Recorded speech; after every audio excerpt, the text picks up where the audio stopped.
नमस्कार। मैं Prahlad Kumar Meena, associate professor, subject political science, BSR government arts college Alwar. इस ई क्लास में आपका स्वागत है। इससे पहले के ई क्लास का जो टॉपिक था वो गांधी दर्शन के मूल आधार के संदर्भ में सत्य पर था। गांधी जी ने सत्य के बारे में जो विचार प्रकट किए या उनके दर्शन पर जो प्रभाव रहा, उनकी सत्य के प्रति जो धारणा रही, उनके बारे में हमने इससे पहले के ई क्लास में समझा। सत्य को ईश्वर नहीं कहा, ईश्वर को ही सत्य माना। और सत्य सर्वव्यापक होता है, सर्वशक्तिमान होता है, शाश्वत होता है। और सत्य की शक्ति को उन्होंने अपने विचारों में ग्रहण किया और अपने दर्शन में उसको शामिल किया। और आगे चल के यही सत्य की शक्ति उनके सत्याग्रह रूपी साधन में काम आई और इसके द्वारा ही उनके दर्शन को एक नई पहचान मिली। हालांकि कोई सत्य उनका मौलिक विचार नहीं था। सत्य के बारे में उन्होंने बचपन में राजा हरिश्चंद्र का नाटक देखा, जो सत्यवादी राजा थे। उनके विचारों का उन पर प्रभाव पड़ा। भारतीय उपनिषद, रामायण, महाभारत, जैन धर्म इत्यादि अनेक दार्शनिकों का और धार्मिक पुस्तकों का और परिवार का उन पे सत्य का असर रहा।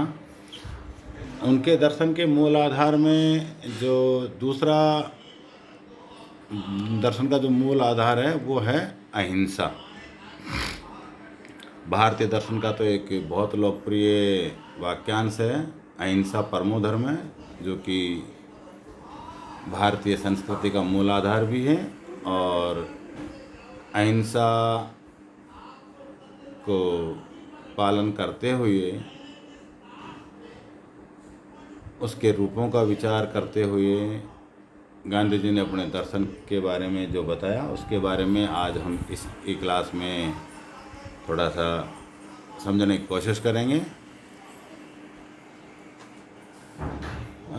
जो अर्थ गांधी जी ने अहिंसा का बताया वो एक वाक्य के रूप में हम समझ सकते हैं। और उन्होंने क्या कहा, अहिंसा वह ज्योति है जिसके द्वारा मुझे सत्य का दर्शन होता है।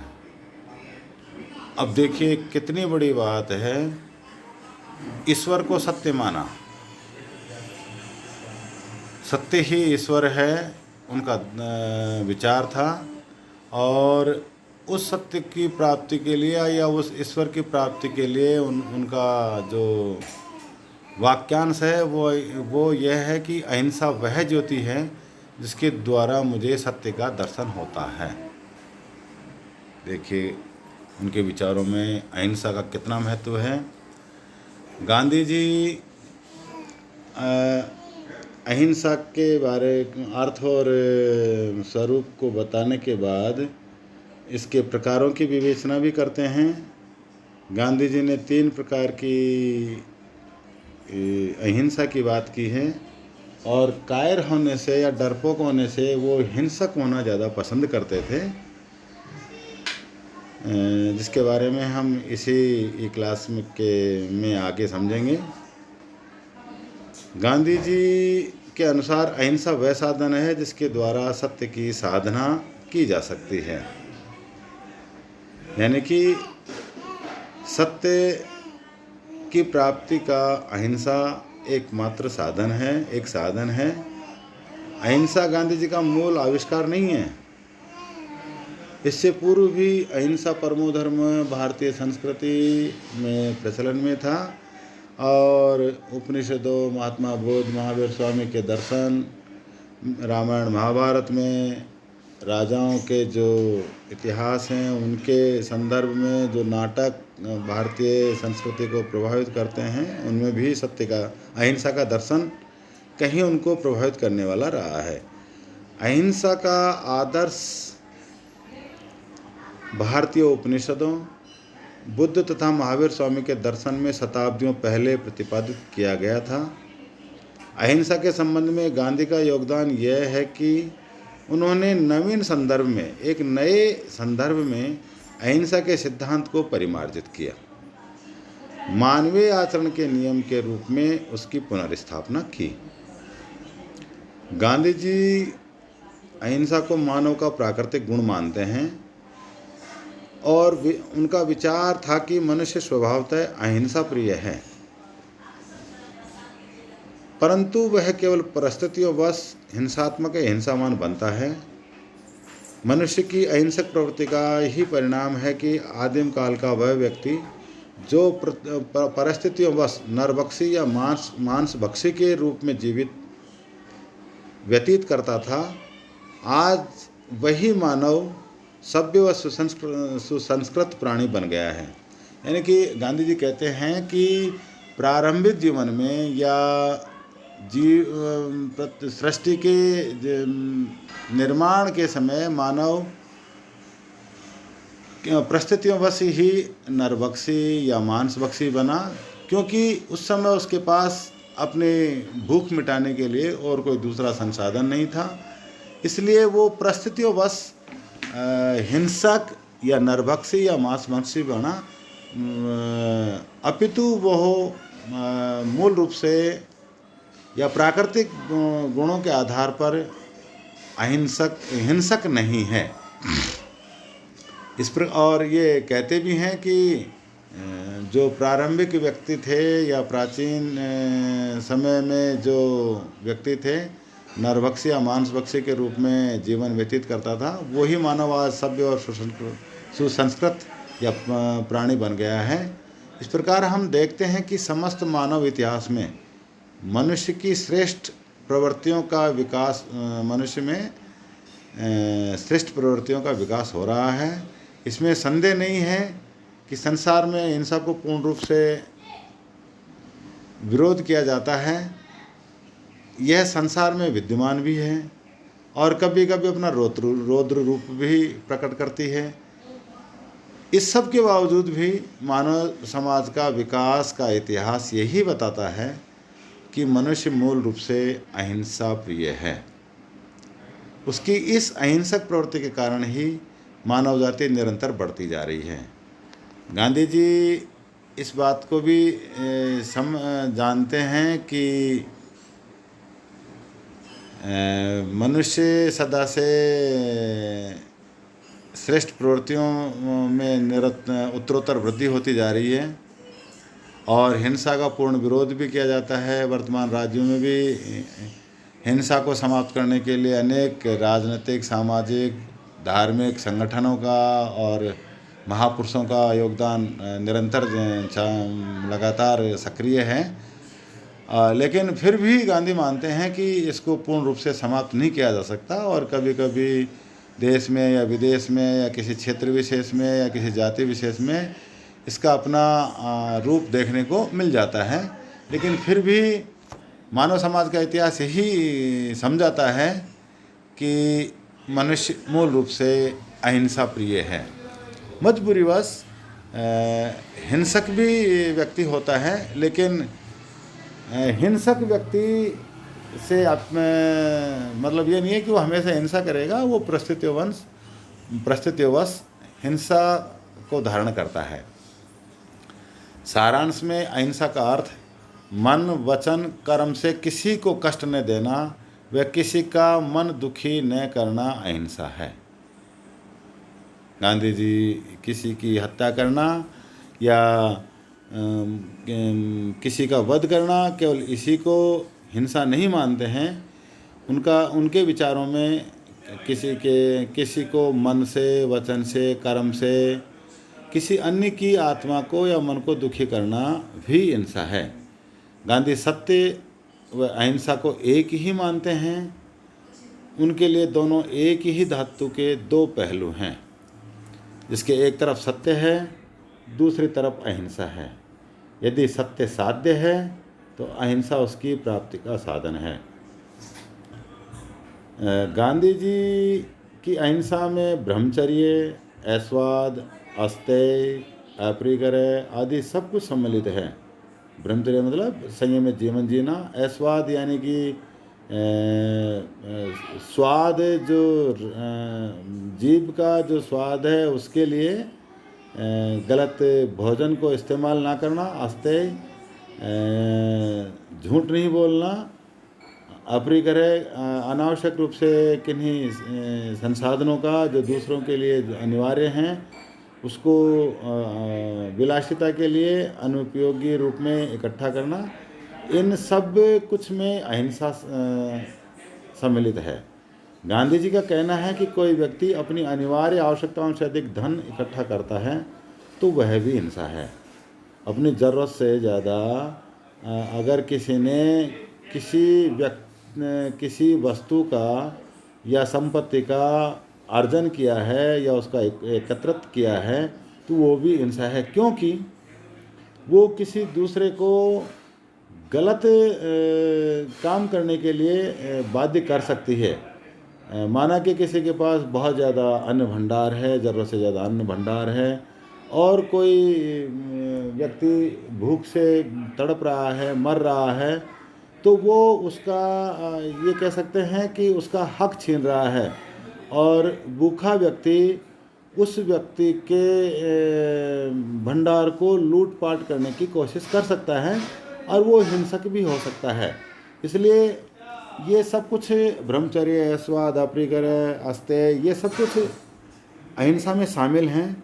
और अपरिग्रह बिना ज़रूरत के किसी भी संसाधन का या किसी वस्तु का संग्रह नहीं करना चाहिए। झूठ बोलना, कम तोलना, किसी की मजबूरी का अनुचित लाभ उठाना भी हिंसा गांधी जी के अनुसार हिंसा माना है गांधी जी ने। अहिंसा विरोधी को कभी भी कष्ट नहीं देती, वरन कष्ट को सहन करती है। उनका देखो कितना बड़ा विचार था कि अहिंसा कभी भी विरोधी को कष्ट नहीं देती, अपितु स्वयं कष्ट सहन करती है। गांधी जी स्वयं दक्षिण अफ्रीका व भारत के अनेक भूभागों में या क्षेत्रों में अहिंसा को संगठित कर अपने साध्य को प्राप्त किया। अहिंसा, अब यहाँ आप बात करेंगे कि अहिंसा को संगठित कर अपने साध्य को प्राप्त किया। साध्य क्या था? सत्य था। सत्य के आधार पर सत्याग्रह था, सत्याग्रह के आधार पर स्वतंत्रता का अधिकार था, या सरकारी जो अनैतिक या अमानवीय कानून थे उनका विरोध सत्याग्रह के माध्यम से करना था, यानी कि सत्य को प्राप्त करना था। सत्याग्रह के माध्यम से दूसरे के मन को बिना हिंसा के प्रभावित करना था। अहिंसा कायरता नहीं है, वरन यह तो बहादुरों का आभूषण होती है।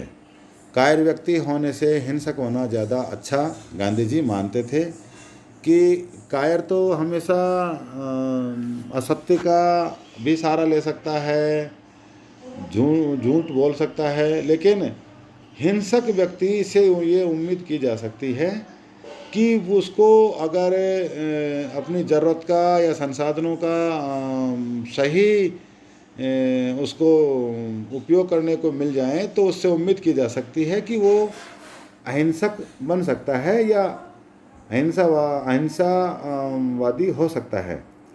गांधी जी की मान्यता है कि अहिंसा कोई जड़ सिद्धांत नहीं है, वरन यह एक गतिशील नैतिक आस्था है। गांधी जी के साधक को केवल एक ही भय होता है और वह है ईश्वर का भय। अहिंसक व्यक्ति को नश्वर शरीर की तुलना में आत्मा की अमरता में विश्वास होता है।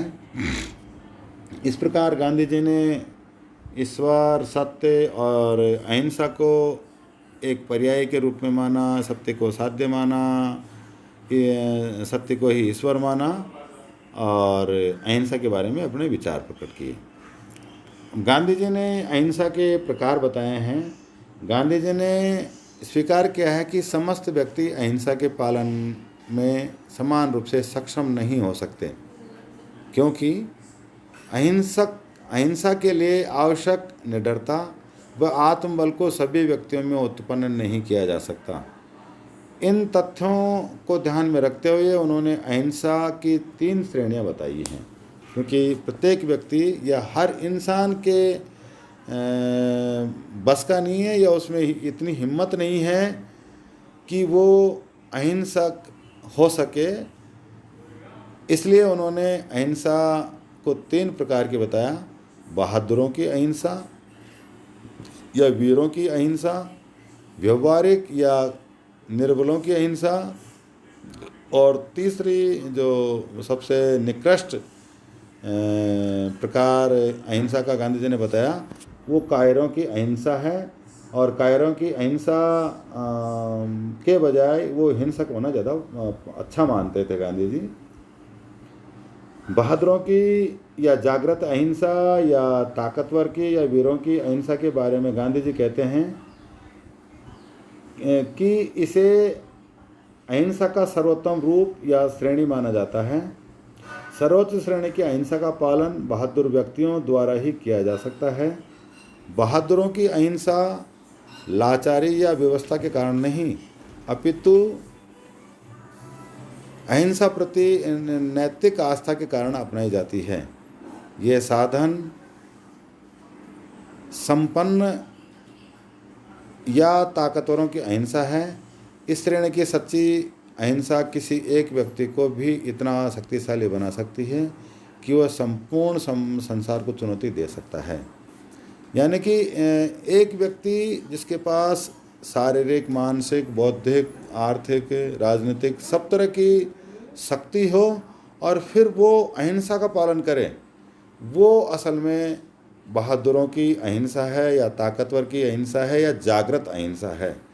यदि कोई कमज़ोर व्यक्ति अहिंसा को स्वीकार करता है या हिंसक नहीं होता है तो वो उसकी मौलिकता नहीं है, उसकी मजबूरी है।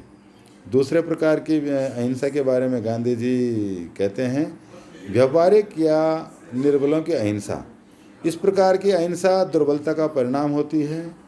इसे व्यवस्था पूर्वक ही स्वीकार किया जाता है। यह निर्बल व्यक्तियों की अहिंसा या असहाय व्यक्तियों का निष्क्रिय प्रतिरोध होता है।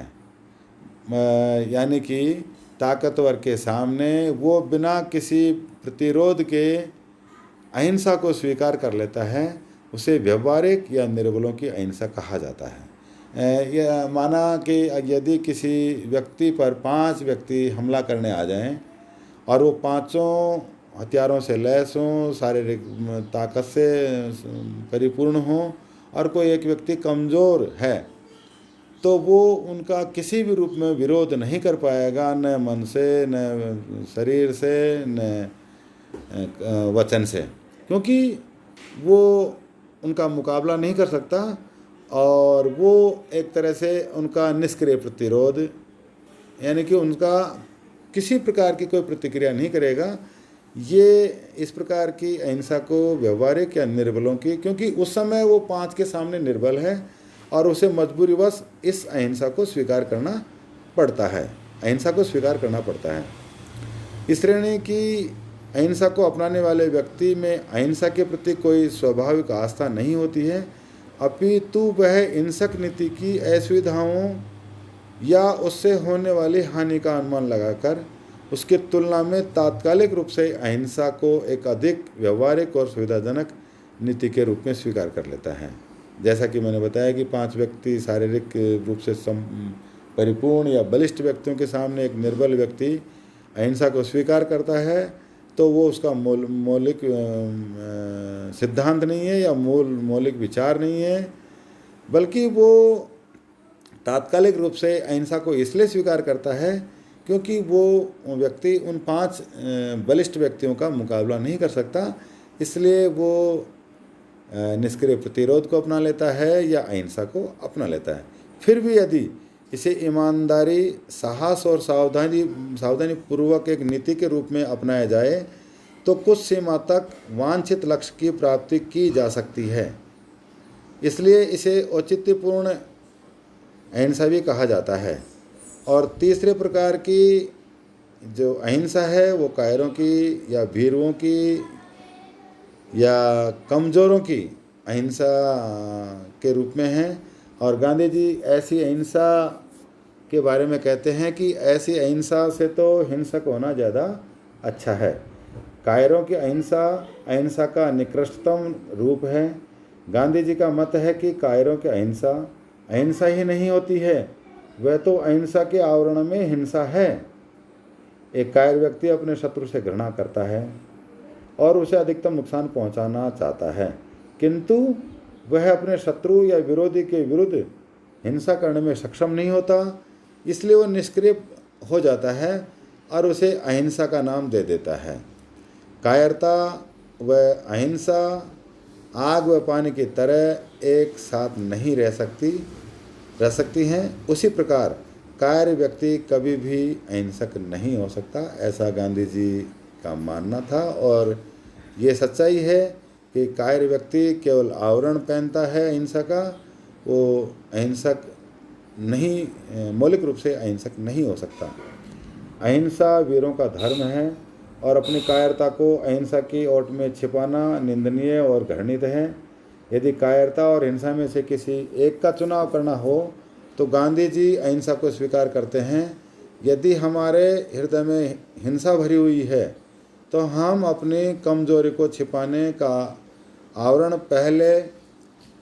पहने, इससे हिंसक होना अधिक अच्छा है।